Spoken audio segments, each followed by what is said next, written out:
हमारे बीच में मौजूद हैं जनाब अहमद नगरानी साहब, जो मुस्लिम स्कॉलर भी हैं। आज उनसे खास मुलाकात करते हैं और उनसे खास बातचीत करते हैं। जनाब अहमद साहब, मेरा पहला सवाल आपसे ये है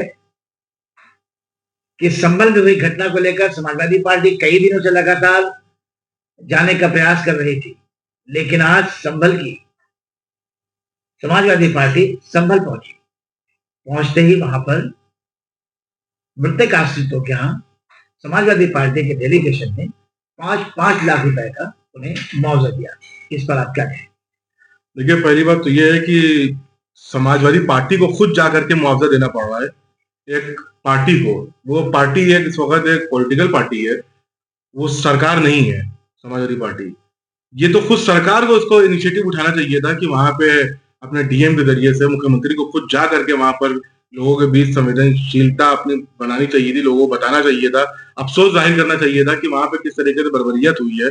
और पुलिस की गोलियों से वहां पे, जैसा कि वहां के लोकल मकामी लोगों का कहना है कि लोगों की जान गई है, तो ये तो सरकार का दोष था, सरकार का फेलियर था कि वहां पे वो पुलिस प्रशासन मेंटेन नहीं कर पाए, सिक्योरिटी नहीं दे पाए और दंगा इस कदर का बढ़ गया। फिर पुलिस ने गोलियां, जिस तरीके से वीडियो वायरल हुई कि पुलिस गोलियां चला रही, जिसको बाद में पुलिस कह रही कि नहीं वो तो एक नकली बंदूक थी, नकली डराया जा रहा था, एक नकली आवाज निकाली जा रही थी। तो ये तो सरकार को खुद कम से कम 1-1 करोड़ रुपए उन 5 मरने वालों को, लड़कों को देना चाहिए था, जो एकदम नौजवान थे बेचारे, जिनकी अभी जिंदगी शुरू भी नहीं हुई थी।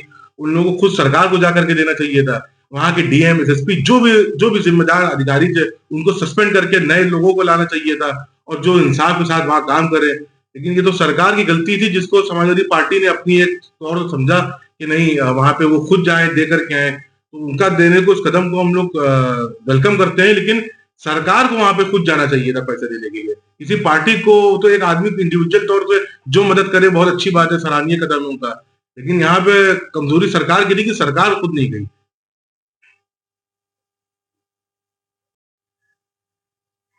मेरा दूसरा सवाल यह है कि भारतीय जनता पार्टी ये कह रही है कि समाजवादी पार्टी राजनीति कर रही है संभल के मामलों को लेकर। इस पर आप क्या कहें? देखिए, वो तो दो पॉलिटिकल पार्टी थे, आपस में आरोप प्रत्यारोप अपना कर लगाती रहेंगे वो लोग। इसमें हम लोग तो एक मुस्लिम समुदाय से जुड़े हुए, मुस्लिम समाज से, संगठन से जुड़े हुए लोग हैं, तो इस पर उनका क्या अपना आरोप प्रत्यारोप है वो अलग बात है। लेकिन समाजवादी पार्टी हो चाहे कांग्रेस हो, यही 2 पार्टियां हैं जो जमीनी स्तर पे वहां पे लोगों ने उनकी जाकर के लोगों से मिले और जिन्होंने जाकर के वहां पे लोगों से मिलने का काम किया, उनकी आवाज को सदन में उठाया। वहां के जो नुमाइंदे हैं लोकसभा के, जो जियाउर रहमान बख्श साहब हैं, उनको वहां पे उनके ऊपर जलील किया जा रहा है। उनको दूसरा आजम खान उनको बनाने की कोशिश करी जा रही है। जैसे उनके ऊपर बकरी चोरी और भैंस चोरी का इल्जाम लगाया, वैसे उनके ऊपर मीटर चोरी का इल्जाम लगा रहे हैं। एक जिसके वालिद एक अच्छे कारोबारी है, एक जिसके दादा इतने सालों से सार्वजनिक जीवन में थे, सांसद रहे, विधायक रहे, मंत्री रहे, और उसके जो खुद अभी प्रेजेंट दौर में इंजीनियर एमयू से पढ़ के आया है और खुद प्रेजेंट दौर में विधायक रहा, विधायक से अभी सांसद बने, वो उसके ऊपर एक मीटर चोरी, बिजली चोरी जैसा एक बहुत तुच्छ जैसे ये लोग वो लगा रहे। तो एक पुरानी आदत है बीजेपी वालों की, जो ये काम हरकत करते रहते हैं। अखिलेश यादव के मकान छोड़ने से पहले उनके ऊपर टोटी का इल्जाम लगाया, वैसे इनके ऊपर मीटर चोरी का इल्जाम लगा रहे हैं, वैसे तमाम और भी लोगों के ऊपर ये सब छोटी छोटी हरकत। राजनीति में ये सब हरकतें इस छोटे लेवल पे चलती चली जा रही है, बड़े अफसोस की बात है। कल अखिलेश यादव ने प्रेस कॉन्फ्रेंस की थी जी। अखिलेश यादव ने कहा कि अगर मुख्यमंत्री आवास खुदाई की जाए तो हमें शिवलिंग मिलेगा। इस पर आप क्या? हाँ, हो सकता है, बिल्कुल निकलेगा, कोई इसमें बड़ी बात नहीं है। मेरे घर के ठीक सामने, जो मेरे पहले पड़ोसी सामने लगते हैं, वो एक ठाकुर साहब का मकान है। उसके जस्ट पीछे हमारे घर की मस्जिद है। मस्जिद करीब 300 सालों पुरानी है। जब ठाकुर साहब का मकान बन रहा था, रेनोवेशन हो रहा था उनका, तो उन्होंने न्यू जब डाल लेते तो हम लोगों को भी बुलाया था पड़ोसी के तौर पे, हम लोग भी खड़े हुए थे। जब न्यू उनकी पहली पड़ रही थी तो वहां पूजा हुई। पूजा होने के बाद न्यू में उन्होंने छोटे से अपने भगवान जी को उसमें रखा मूर्ति के तौर पे, और वहीं पे पूजा हुई, प्रसाद उन्होंने बांटा, हम लोगों ने सबने प्रसाद खाया। उसके बाद न्यू डली। ये आपको किस्सा मैं इसलिए बता रहा हूँ क्योंकि ये हमारे सामने की बात है। न्यू जब एक आम हिंदू घराने में न्यू पड़ती है या मकान बनता है, तो वो उसका उसके क्या नाम है, न्यू पढ़ने की पूजा करते हैं। वो वहां पे मूर्ति उन्होंने खुद हमारे सामने रखी। अब कल को अगर मान लीजिए हमारी मस्जिद को जरूरत पड़ती है और वो मस्जिद कल को वो मकान अगर खरीदती, क्योंकि उसका फ्रंट का जो मकान है ठाकुर साहब का, उसके जस्ट पीछे ही मस्जिद है, तो मस्जिद को अगर कल को एक्सपेंड करते हैं और ठाकुर साहब का जो मकान है वो हम लोग उनसे खरीदते हैं, तो आने वाले कुछ सालों में हो सकता है लोग कह दे कि यहाँ भी मंदिर था, क्योंकि हमारे सामने उसके नीचे मूर्ति है, रखी है लोगों ने। तो ये कहना कि हर जगह के खोज करके कि इसके नीचे मंदिर है, उसके नीचे मस्जिद है, उसके नीचे ये तो और फसाद बढ़ाना है और बात खराब करना है। जब वर्शिप एक्ट है 1991 का, तो उसी पे अमल करना चाहिए। और ये फालतू की छोटे मोटे, एक बार जो बाबरी मस्जिद का केस हो गया, अगर बार बार बाबरी मस्जिद जैसे केस पैदा कर ले तो फिर ठीक है, इस कानून को खत्म किया जाए और फिर अब तनाव बढ़ता चला जाएगा इससे, और नतीजा कुछ नहीं होने वाला। देश तरक्की की हालत में नहीं आ सकता है ऐसे बार बार चीजें उठाने से, ऐसे कजियाओं को उठाने से देश सिर्फ खराबी की तरफ जाएगा।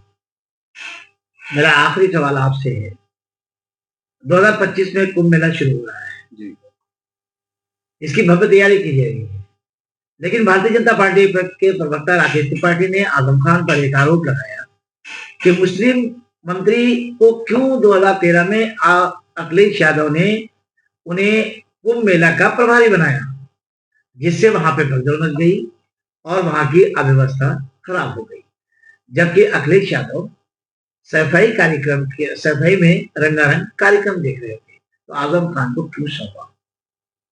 देखिए, ये तो वही बात है कि जैसे आज के दौर में क्या मुसलमान खत्म हो गए? 25-30 करोड़ की आबादी मुसलमानों की, क्या वो खत्म हो गए कि हज मिनिस्टर को एक हज मिनिस्ट्री और मुस्लिम वक्फ मिनिस्ट्री जो है वो किरण रिजिजू संभाल लें, या उससे पहले स्मृति ईरानी संभाल ली थी? अभी जो लेटेस्ट में 2024 का जो हज गुजरा है, कितनी उसमें बदइंतजामी की गई है। तो मुसलमानों ने तो नहीं शिकायत करी कि एक हिंदू हमारा मंत्री बना हुआ है हज का, इस चक्कर में जो है वहां पे बदइंतजामी की गई है।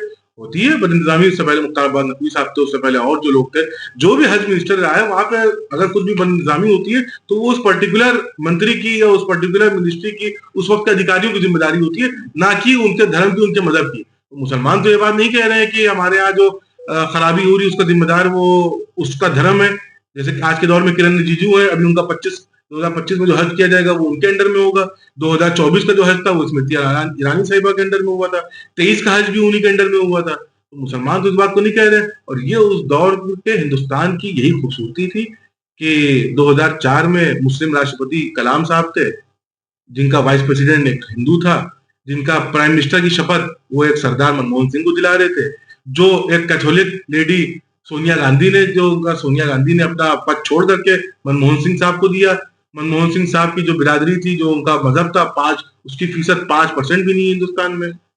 करीबन 5-6 करोड़ की आबादी है, वो प्राइम मिनिस्टर बन रहा है 80 करोड़ हिंदुस्तानियों का, 80 करोड़ हिंदुओं का प्राइम मिनिस्टर बन रहा है वो। तो ये तो उस दौर की खूबसूरती थी कि चीफ मिनिस्टर हिंदू है, उनका सबसे बड़ा खास मंत्री जो है वो मुसलमान था, जिसके निगरानी में कुंभ मेला हुआ। ये तो उस दौर की खूबसूरती थी, अब जिसको आज के दौर में खत्म किया जा रहा है, इसमें क्या कहा जा सकता है। बहुत बहुत शुक्रिया अहमद साहब आपसे बात करने के लिए। दोबारा हम आपसे फिर मुलाकात करेंगे। शुक्रिया।